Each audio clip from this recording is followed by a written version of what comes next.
A clear view of Doi Suthep in Chiang Mai. But between February and April each year, this iconic mountain is often barely visible.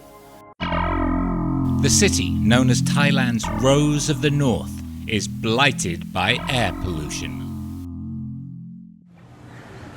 คุณสมิธใช่ไหมครับ Chiang Mai resident and entrepreneur Smith Tawilat Niti says the annual air pollution lasts much longer than before.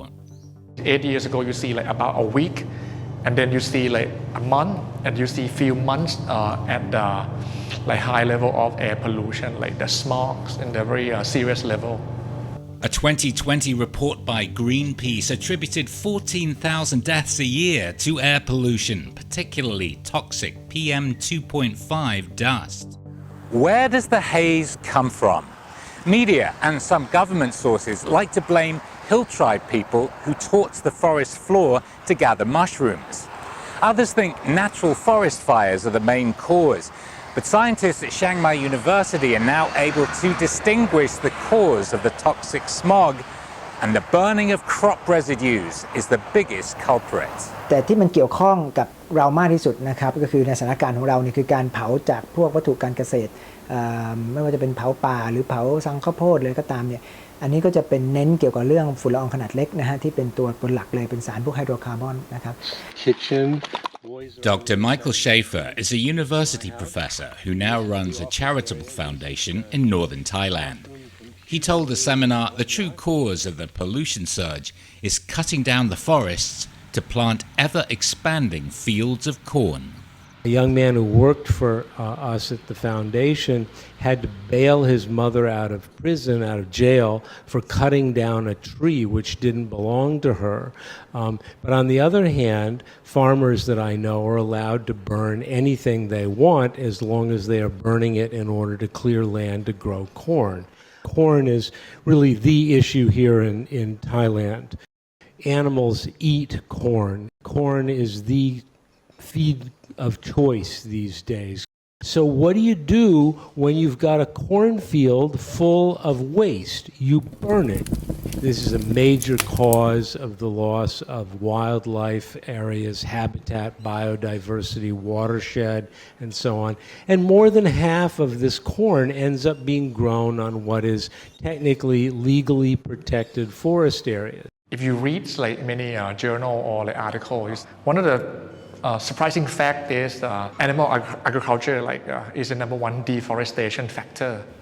This pattern, deforesting land to plant feed crops, is not confined to Chiang Mai. Worldwide, 50% of the grain harvest is fed to animals. Right now, our food system is not just broken, it's absolutely out of control. Whatever environmental issue you want to look at, from the smallest and most local to the largest and most global, the inefficiencies of animal agriculture are one of the top causes. On the issue of climate change specifically, the United Nations says that more climate change is attributable to the global meat industry than to all of the planes and trains and trucks and automobiles, all forms of transport combined, almost 15%.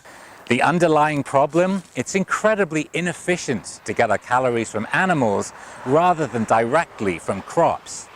In the days of hunting, animals raised themselves. Now we have to provide them with food, water, shelter, and antibiotics. You give a kilo of soy to a cow, it doesn't put on a kilo of flesh. And you got to keep doing it every day of the animal's life. On average, it takes roughly 10 times more inputs to make calories and protein from animals than plants. That's 10 times the crops, 10 times the water, 10 times the land, and 10 times the fossil fuels. When you talk about like the animal production, right, through the feeding, through the raising, through the slaughtering, a lot of things are just happening that we don't see the connection very clearly. According to United Nations data, half the world's habitable land is now used for farming.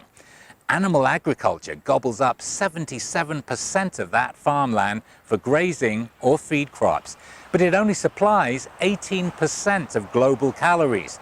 I learned also the like the global warming issue, the sustainability, the deforestation that come through the food that we eat. Smith didn't set out to learn about the connection between meat and climate change.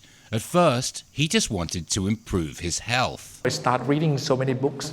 So the book about health and food, and found out one of the big areas, like if we don't eat animal products, then you get healthier because a lot of diseases cause from eating too much animal products. I want to see if that is really true. So I become vegetarian 4 years ago, just to see if I live in Thailand, I want to be healthier by living without animal. How hard would it be, right? So it's quite hard. Since his family firm is a food manufacturer, Smith saw the relative shortage of meat alternatives in stores and restaurants as an opportunity. I see a lot of the disconnect in the food supply chain. I also come across the video of like the plant-based meat that creating like meat that tastes and look like animal but using all plant ingredients. Thailand has become a hub for meat alternatives. And many of them are already in supermarkets, along with international products like Beyond Meat and the First Pride brand from Tyson Foods.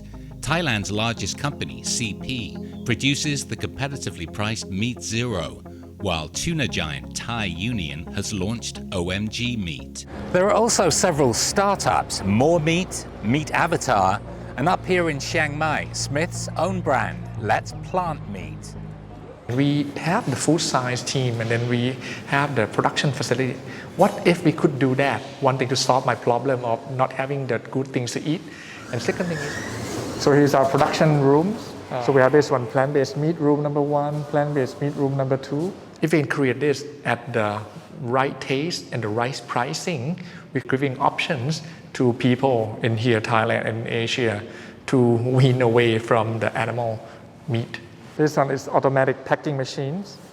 Every time you pick the plant-based meat and say, let's plant meat, I want the people who pick it to understand the connection between sustainability and the food that you consume. Now they can participate in choosing the food that go into their meals. Before they can say no to styrofoam, say no to the plastic bag. They don't know that food also causes harm to the planet, right? The annual smog in Chiang Mai is the same dark cloud that hangs over the entire planet and drives climate change, the deforestation and pollution caused by animal agriculture. A growing number of experts say the only long-term solution is switching to an alternate source of nutrition, one that's cheap, efficient and delicious, and one that will allow the reforestation and rewilding of the vast tracts of land burned out by animal agriculture here in northern Thailand and across the globe.